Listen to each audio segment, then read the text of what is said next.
ওকে বলেছি এটাই তোমার জীবনের প্রথম এখন স্টার্ট হলো সবে। এর পরের পদক্ষেপ তোমাকে আরো এগিয়ে যেতে হবে এবং সবচেয়ে বড় কথা বড় মানুষ হতে হবে। সবাইকে সাথে নিয়েই তোমাকে চলতে হবে। তো আমি যেই টুর্নামেন্টটা আমি জিতেছি 26 তারিখ, তো ওই টুর্নামেন্টটা ছিল হচ্ছে একটা ক্লাসিক্যাল টুর্নামেন্ট। বলতে গেলে এটা একটা সব থেকে জিরো গতির খেলা। অ্যান্ড এই টাইম কন্ট্রোল ছিল 90+30 সেকেন্ড ইনক্রিমেন্ট। তো এই টুর্নামেন্টে ভারতের সব রকম রাজ্য এবং এছাড়া বাইরের দেশের প্লেয়াররা এসেছিল।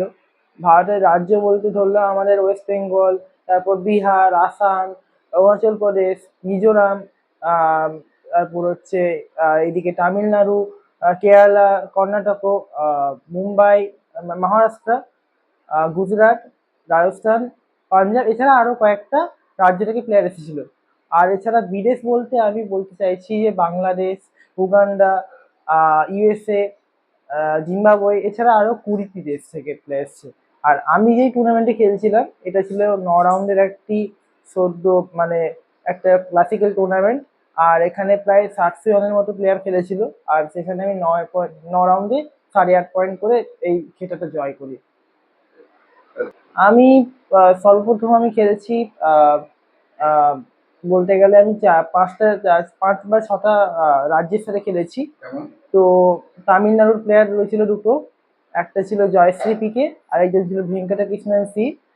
একজন ছিল রাউন্ড 6 আমি হারিয়েছিলাম আর একজন রাউন্ড 8-এ। তো আমার 8 রাউন্ড অব্দি 8-8 ছিল। তো লাস্ট রাউন্ডে আমি যদি আমি 1 পয়েন্টের গোটা লিড দিয়েছিলাম। তো লাস্ট রাউন্ডে যাওয়ার আগে আমি ভেবেছিলাম যে আচ্ছা যেই পড়ুক আমাকে হারাতে হবে। কিন্তু দেখলাম যখন যে এটা একটা স্ট্রং অপোনেন্ট আমার মতোই পড়েছে বিহারের, তাপসি এমডি তাপসিরাম বলে একজন পড়েছিল। তো ওনার সাথে আমি খেলে ড্র করি আর নিজের খেতাবটা জয় করি। পয়েন্টের হিসাবে তুমি এগিয়ে যাও। অ্যাকচুয়ালি 2014 তখন আমি তখন বাড়িতে ধরলাম আমি বাড়িতে আমার তখন কেউ খেলার মতো ছিল না।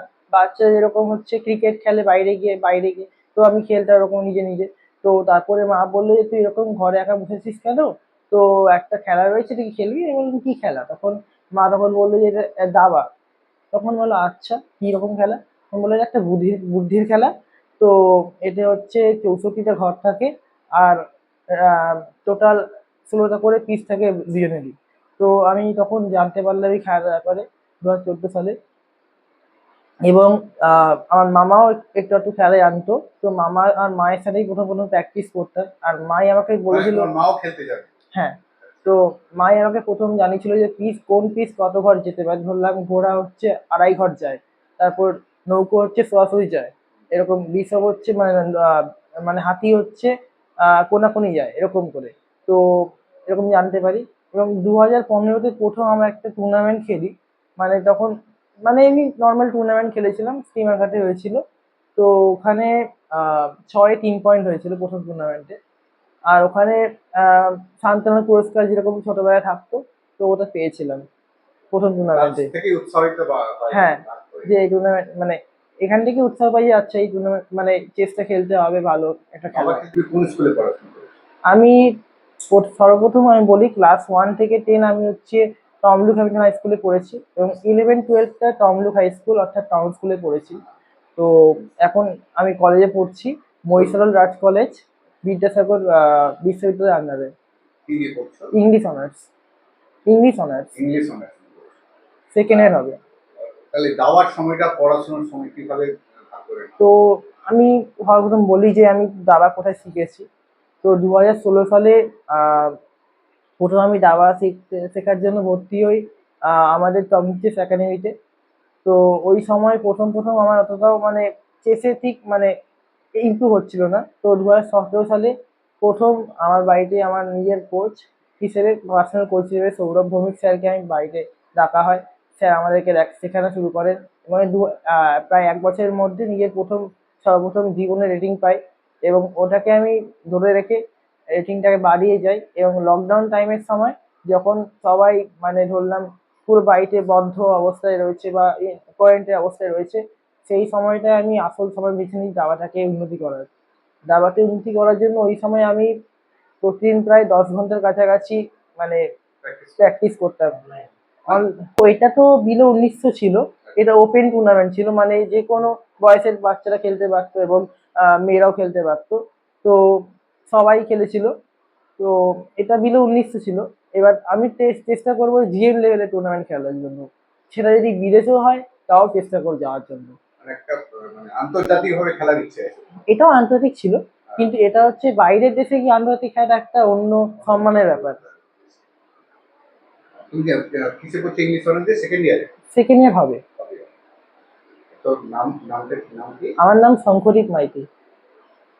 আমি অ্যাকচুয়ালি ভেবেছিলাম যে হয়তো আমি যেই মানে ধরলাম এই টুর্নামেন্টের জন্যই 2 মাস আগে থেকে পরীক্ষার পরে, তো আমার ফার্স্ট সেম ছিল, ফার্স্ট সেম শেষ করার পরে আমি পরীক্ষার পরে হচ্ছে প্রায় 2 মাস হচ্ছে এই টুর্নামেন্টের জন্য বিশেষ করে আমি মানে আমি পরিশ্রম আর হচ্ছে প্র্যাকটিস করেছিলাম এই টুর্নামেন্টের জন্য।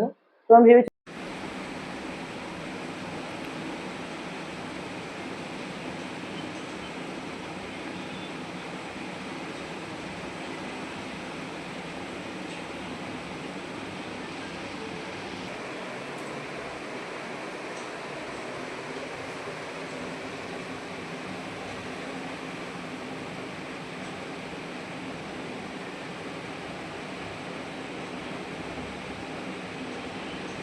নিশ্চয়ই ভালো লাগছে।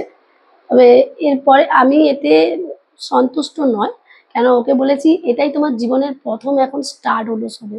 এর পরের পদক্ষেপ তোমাকে আরো এগিয়ে যেতে হবে এবং সবচেয়ে বড় কথা বড় মানুষ হতে হবে। সবাইকে সাথে নিয়েই তোমাকে চলতে হবে। অ্যাকচুয়ালি চেস যখন শুরু করে আমাদের 2016 সাল থেকে, মানে 14 সালেও প্র্যাকটিস করতো মায়ের সঙ্গে। 16 সালে যখন স্কুলে প্রথম যায় তমলুক 22 ক্লাবে একটা আমাদের তমলুক চেস দাবা স্কুল খুলেছিল, ওখানেই ভর্তি করেছিলাম। তখন থেকেই ও চেস শেখে, কিন্তু তারপর 17 সাল থেকে ওকে বাইরে খেলতে নিয়ে যেতাম। বিভিন্ন রাজ্যে আমি ওকে খেলিয়েছি, প্রায় প্রতি মাসে দুটো করে। কিন্তু আমি তো চেম্বার ছেড়ে যেতে হতো, আমি রুরাল প্র্যাকটিস করি। তো সেক্ষেত্রে আমার চেম্বারে অসুবিধা হতো এবং টাকা পয়সার ব্যাপার থাকতো। তো দুটো করে প্রতি মাসে যাওয়া মানে তো অনেক টাকার ব্যাপার। তা আমরা মোটামুটি 17টা রাজ্য মোট খেলেছি এ পর্যন্ত। নিয়ে গেছি এবং আমি করোনার আগে পর্যন্ত নিয়ে যেতাম। তো করোনার সময় তো প্রায় বন্ধ থাকতো, তারপরেও মা, ওর ভাই আর তিনজনে যেত, আমাকে চেম্বার করতে হতো, কারণ এটা একটা অনেক বড় খরচের ব্যাপার থাকে। আর আমাকে তো প্র্যাকটিস করতে হয়, রুরাল প্র্যাকটিসে পাশে থাকতে হয়। আর এই জয়টা খুবই ভালো লাগছে, আমি গর্বিত। কেন, কারণ এতদিন অনেক কষ্ট করছে, একটা সাফল্য দরকার ছিল।